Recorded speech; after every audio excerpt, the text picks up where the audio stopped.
ദേവികയുടെ അച്ഛൻ മാധവനങ്കിൾ ഇന്നു മുതൽ ജോലിക്ക് വരില്ലേ? അച്ഛൻ വരില്ല മീര. അതെന്താ? ഒന്നുമില്ല, അച്ഛന് പ്രായമായില്ലേ. ഇനിയും ജോലിക്ക് പോവാന്ന് വെച്ചാ അത് അച്ഛന് ബുദ്ധിമുട്ടാ. എന്റെ മുഖത്ത് നോക്കി പറ. എന്ത് പറയാൻ? അച്ഛന് പ്രായമായതുകൊണ്ടാണ് ജോലിക്ക് പോണ്ടാന്ന് പറഞ്ഞെന്ന്. ദേവിക വീട്ടിലെ നമ്പറിങ് തന്നെ. എന്തിനാ മീര? എന്താ ഏതാന്നൊക്കെ ഞാൻ പറയാം. ആദ്യം നമ്പർ താ. അച്ഛന് പ്രായമായതുകൊണ്ടല്ല ജോലിക്ക് വരാത്തേന്ന് എനിക്ക് മനസ്സിലായി.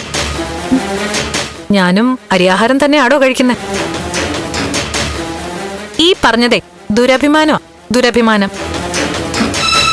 എവിടെ നമ്പർ എടുക്ക്. എടുക്ക് ദേവികേ, എടുക്കെടുക്ക് എടുക്ക്.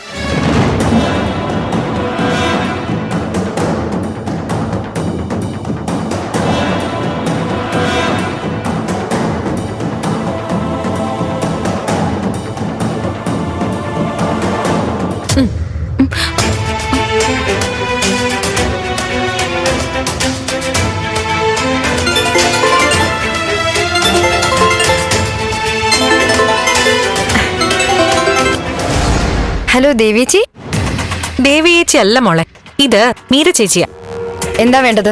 ആഹാ, ആള് ചൂടിലാണല്ലോ. ചൂടോ തണുപ്പോ എന്താച്ചാ കാര്യം പറ.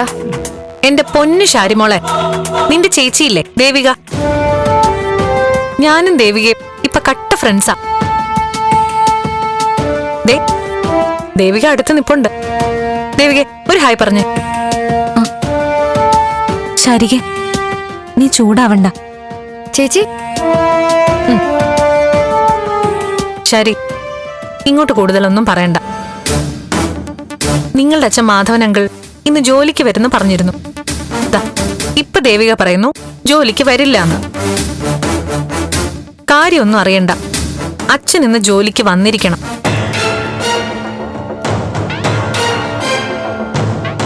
അല്ല, അത് ഞാൻ കുറച്ചു ദിവസമായി പലരോടും ആവർത്തിച്ച ഒരു വാചകം പറയാം. ഞാനിപ്പോ പഴയ മീരയല്ല, ന്യൂ മീരയാ. ഏത്? പുത്തൻ മീര.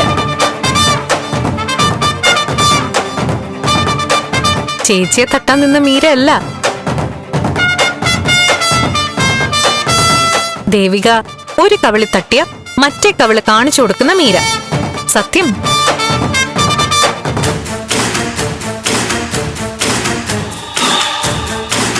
അങ്കിളിന് ഇവിടെ ഒരു ബുദ്ധിമുട്ടും വരില്ല. ഞാൻ ശ്രദ്ധിച്ചോളാം. അങ്കിളിനെ ഇങ്ങോട്ട് അയച്ചേ പറ്റൂ, അല്ലെങ്കിലേ ഞാൻ അങ്ങോട്ട് വരും.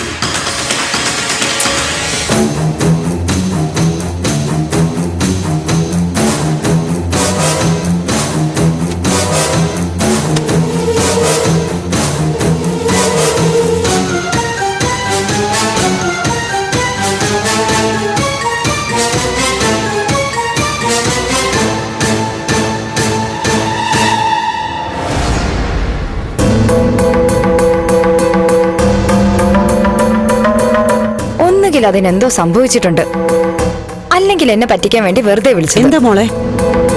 അച്ഛൻ ഇന്ന് തന്നെ ജോലിക്ക് ചെല്ലണമെന്നും പറഞ്ഞ് ആ മീരയെ വിളിച്ചേ.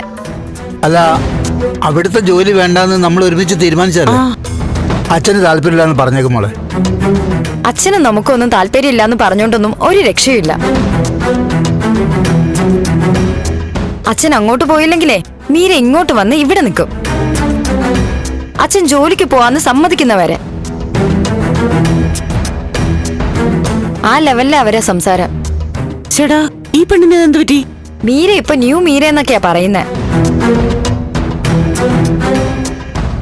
പക്ഷെ അമ്മേ, എന്തോ ഒരു ആത്മാർത്ഥത ഉള്ളതുപോലെ തോന്നി ആ സംസാരത്തിന്. അങ്ങനെ ഒരു ആത്മാർത്ഥം എനിക്കും തോന്നിയതുകൊണ്ടാ ഞാനും അപ്പൊ സമ്മതിച്ചത്. പിന്നീട് ഇവിടെ വന്ന് എല്ലാരും കൂടി സംസാരിച്ചപ്പോ ഞാനങ്ങ് കേട്ടുന്നേ ഉള്ളൂ. ശത്രുവായിരുന്ന ഒരാള് ഇങ്ങനെ സ്നേഹത്തോടെയും അതിന്റെ അധികാരത്തോടെയും സംസാരിച്ചത് കേട്ടപ്പോ എനിക്ക് എതിർത്തു പറയാൻ തോന്നിയില്ല. അതെ, അതുകൊണ്ടാ ഞാനും സമ്മതിച്ചത്. എന്തായാലും നന്ദനെ ആഗ്രഹിച്ച് നടക്കുന്ന പെണ്ണാവള്.